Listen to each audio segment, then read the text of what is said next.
am Carol McCall, an Employer Talent Pipeline Lead with the Great Lakes Bay Regional Alliance. If you listen to and believe what's in the news, you might have the impression that we are doomed due to the lack of unskilled, apathetic young people across the country.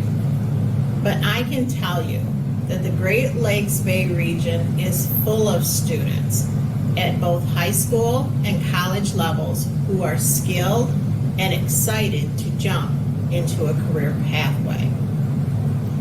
One excellent way to identify these young people is through a work-based learning program in partnership with local educators.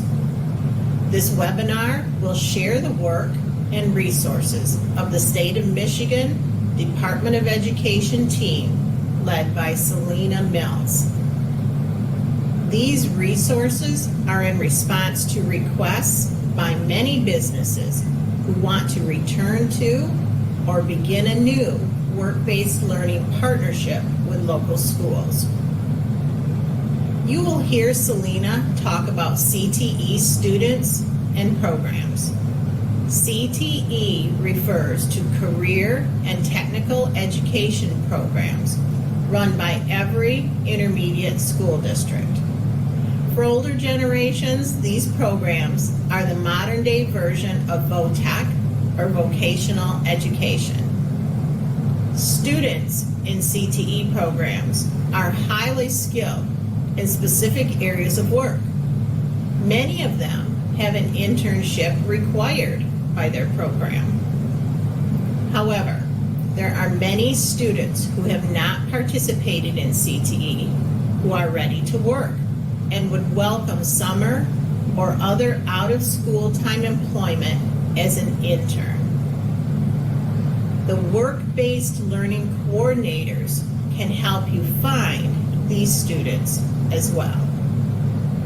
My contact information is at the end of this webinar. Please use that information if I might be of any assistance in your efforts in response to this presentation. Hi, I'm Selena Mills. I'm an education consultant with the Office of Career and Technical Education in the Michigan Department of Education.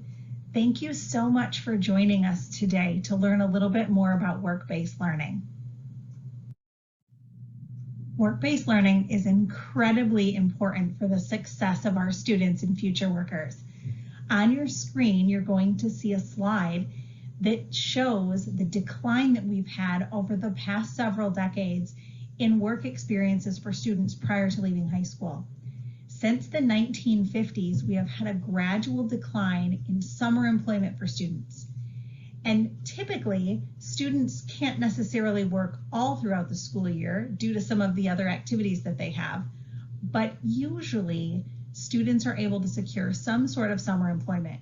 However, over those past several decades, summer employment has continued to decline for our students, and it hit an all-time low in the recession in the early 2000s. And we saw it start to climb again a little bit until the pandemic hit. And then it was projected to recede to its lowest point of all time at about 23%. So what that means is about 3/4 of the students who leave us from high school and are moving out into employment or into the world of post-secondary education have no experience with employment whatsoever.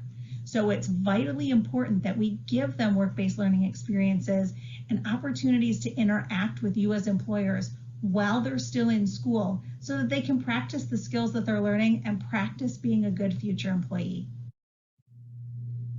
Not only is that practice beneficial to our teens because they're learning to practice those soft skills or those professional skills that we're teaching them in a place that's more of a safe setting and allows for some feedback, but it also helps to provide them with a sense of work ethic. And it really connects what they're learning in the classroom to what they're experiencing in the world of work so that they can see the relevance behind those things, and then they're more inclined and more likely to perform better academically. And the benefit isn't only to our teenagers. There's a benefit to you as employers as well.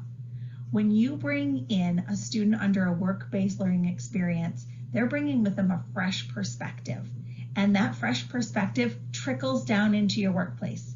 It increases productivity, it brings along innovation, and in addition, you have the opportunity to get a first-hand look at the new workforce that's entering and to be able to hand select people that you want to grow and develop into your future workforce. So I've been talking about work-based learning, but what do I really mean by that? The federal government has a definition that we use for work-based learning, and it's on your screen.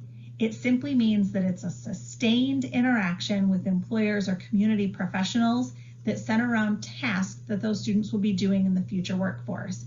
And it helps them to practice those skills, whether they be soft skills or those hard practical skills, those technical skills that they'll be using.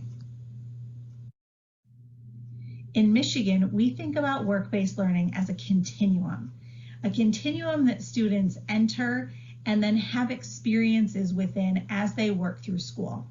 So early on, usually in elementary school, those students start on the far upper left-hand end of the continuum, and they start thinking about career awareness. What careers are out there? What might they want to do in the future? And then as they start to narrow down their interest areas, they do a little bit more in-depth exploration. From there, they might actually go back to career awareness when they discover that maybe there's something that they don't like as well and they have new interests. As they move into high school, they've further developed those specific pathway interests, and now they're looking at specific careers. And where you come into play is when we start to work down toward the bottom of that continuum, where students are actually learning some skills that they're going to put into practice in the workplace. So you might be involved in helping them explore or become aware of the careers through job shadows or industry tours. And then you might be bringing in students for more rigorous, in-depth training as they start to practice some skills that you or their instructor has taught them. And perhaps they might even do some sort of a paid or unpaid training for an extended period of time, or even an apprenticeship. Work-based learning is really put into two categories: work-based learning for CTE students and work-based learning for non-CTE students. CTE students are what we call student learners. That means that they possess some specialized training from their state-approved CTE courses that allow them to have some experiences at the work site that non-CTE students may not be trained or prepared to have. So those CTE students are able to do more things than our non-CTE students. However, for all of our students, they benefit from work-based learning, and they do require some specialized paperwork and some documentation that your work-based learning coordinators at the school will be able to help you with. Work-based learning students in CTE programs provide you with some guarantees that may not be present in all of the students that you might interact with.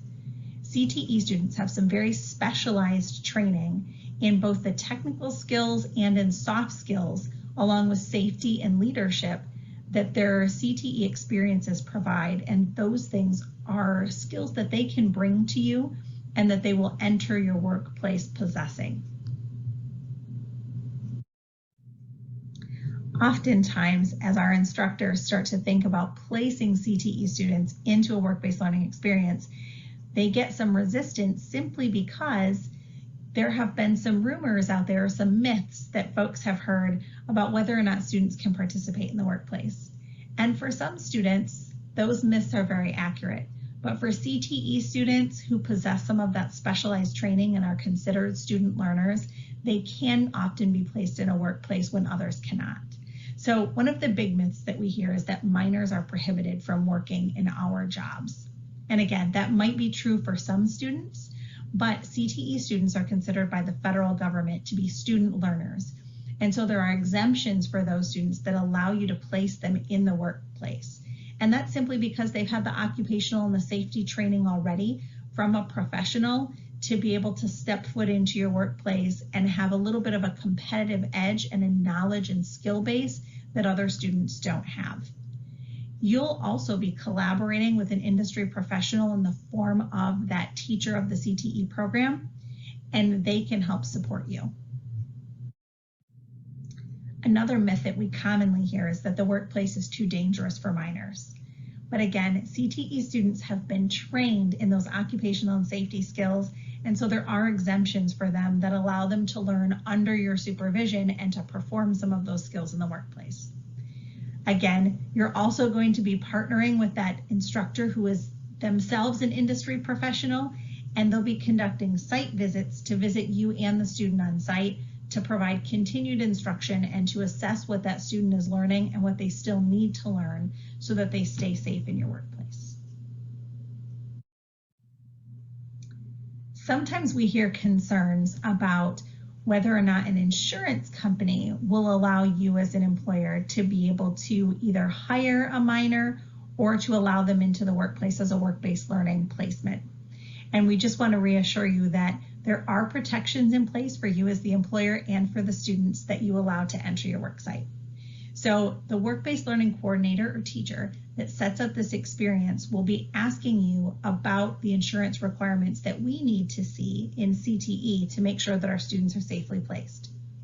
In addition, the school has insurance that helps to cover those students in the event of some sort of need. And then students who are in a paid placement are covered under the same insurance protections that your own employees are covered under. And then finally, related to this, sometimes we hear that HR won't allow folks to hire students under the age of 18 due to liability. And again, this might be the case for students who are not considered student learners, but those that come into the workplace possessing those occupational and safety skills do not present as much of a liability. So usually what we find is that company policies can be a barrier, but there are practices in place that ensure safety for students and things that we can do to work through those barriers with you. So now I've just told you that some of those same things that you may have thought were barriers before don't apply in the case of a CTE student. But how do you know what a student can or can't do? So there are three major areas that will help you with that. And the first is those hazardous occupation exemptions.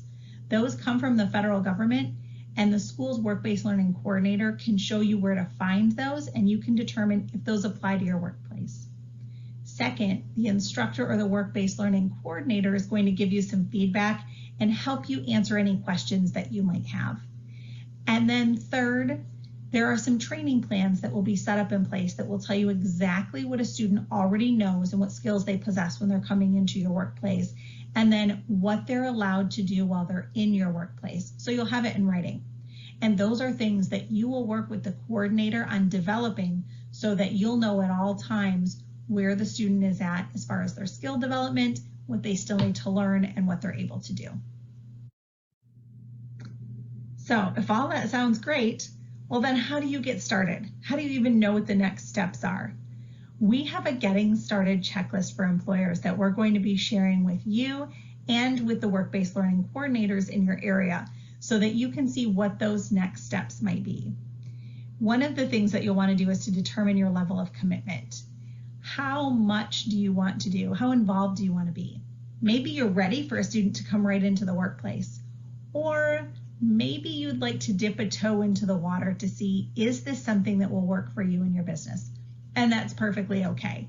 We're happy to help you connect with those coordinators in your area and to be able to set up some experiences where you can start talking to those teachers about what their needs are, what your needs are as an employer, and how you might partner together. So when you're ready to encourage students to come into the workplace and you're ready to partner with your CTE programs and with your local school district, then what sort of documentation do you need to get started? Well, there are three main things that you'll need to be able to provide. The first is that proof of liability insurance and workers' compensation insurance. The second, you really need to identify what type of hours or schedule do you have available for a student to be placed. Each student in the workplace is going to need a supervisor or a mentor to help guide them. And so you'll want to be able to identify when is that person available and who is that person that can help. And then finally, come up with a list of possible tasks or jobs that you might have that you'd like to see a student start to learn and fulfill in your workplace. That way, you can pair that list with what your CTE program instructor's list is of experiences that they need students to have in the workplace, and you can find that nice match. Once you've started to find that match between what the school district and the students need and what your needs are as an employer to build your future workforce, you're going to put that into what we call a training plan. And the training plan simply outlines what it is that students are able to do in the workplace based on your needs and based on what their skill level is. Now, as we look at these documents, I know that they can seem daunting, but I want you to know that we have work-based learning coordinators and teachers who are trained in filling out this documentation, and so they do a bulk of the paperwork for you. What you need to do, again, is to identify those needs you have. So let's say that you're working in a machine tool environment and you have a need for folks who can do some CNC programming or run the CNC and maybe do some milling or grinding. If those are your needs, then you'll take that back to your work-based learning coordinator or teacher, and then they will look at the training plan and identify how that aligns with the expectations and what students are able to do. So it might look like the column on the right. So once you've developed that training plan, what it is that you're able to help students learn and what it is that they're going to come in with and be able to know and do, then you're going to put together a training agreement. And this agreement really holds all the details of when the student will be at the workplace and when you can expect them, when those visits will occur from the instructor, and then it lets each party know that all of the others are in agreement. Again, it can feel like some daunting paperwork, and we want to reassure you that those work-based learning coordinators and teachers are going to be able to help you with this process. In fact, I want to reassure you by letting you look at the screen to be able to see that really you only have to fill out the section about your business and then the job title of the placement that the student will be using. And then you're going to work with that coordinator to determine when can the student come in, when does it fit your schedule and their schedule, so that you know exactly when to expect them and how long they'll be there. And finally, you'll put your signature on that agreement, and then once everyone has signed and the agreement is official, you'll receive a copy to keep for your records. As an employer, you play such an important role in helping our students become better future employees. And one of the most important things that you can do is simply to communicate. You're the ones who know what kind of skills we need to help our students learn to bring with them to your workplace. And then we're also asking that you communicate. Communicate with those work-based learning coordinators, communicate with the program instructors, and communicate with the students. Let them know what they're doing well, what's going well, and what we need to improve so that we can continue to be better partners in the future. So our role as school personnel is to verify that the placement that we create relates to the students' career goals, so that we're placing students in the workplace in future positions that they might hold and be interested in.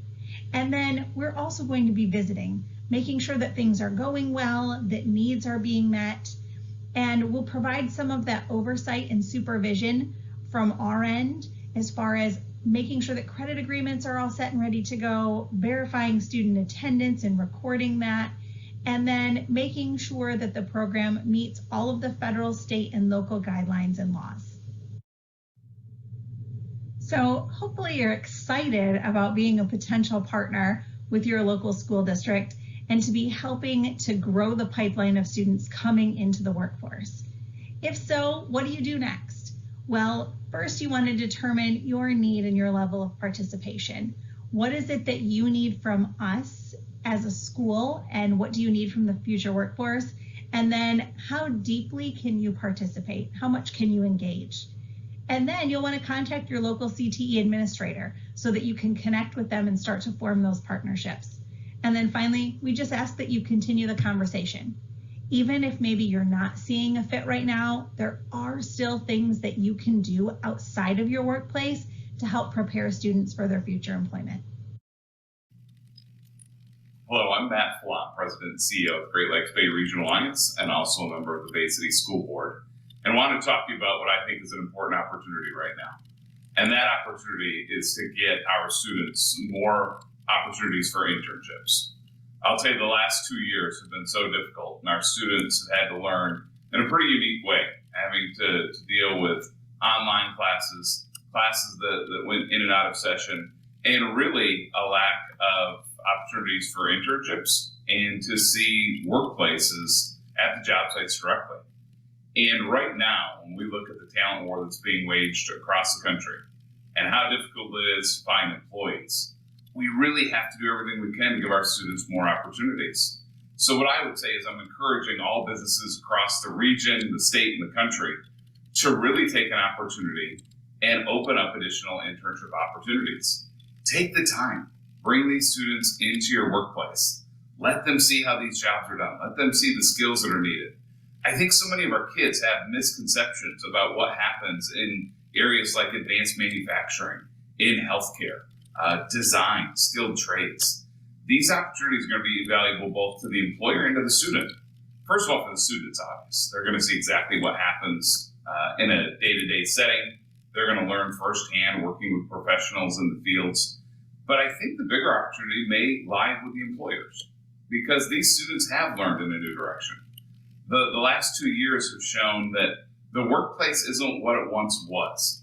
And I think these students bring a unique viewpoint, a unique skill set, and can probably offer some really incredible insight to the employers of what the next generation of employees are thinking and how they want to work and how they can accomplish their job, maybe in a way we haven't thought before. So I hope that everyone takes advantage of this opportunity. There are many ways to do it, whether it's part-time, after school, weekends, summer, job shadows. The bottom line is let's do all of it. Let's get these kids into the workplace as soon as possible, and I think our entire region will thrive. Now that you know a bit more about work-based learning and CTE programs, know that schools have people who are work-based learning coordinators to assist you through the processes described in this webinar. They have streamlined the process as much as possible to help you with this work. Contacting one or more of them is an important step in the early stages of the Getting Started checklist. This webinar provides a listing here of current coordinators at each school organized by county. Contact information for Mid-Michigan College and Delta are also provided. There are many college programs that require an internship, as well as students who would just like to practice their skills in their chosen field. The universities have recently reached out to us to develop a partnership. So contact me if you have specific career needs that require students with advanced degrees or specific fields of study. Students prefer a paid internship position over one that is not paid. If funding is a challenge, there are some grant opportunities available for qualifying businesses and students that could potentially cover the total cost of a college intern for your organization.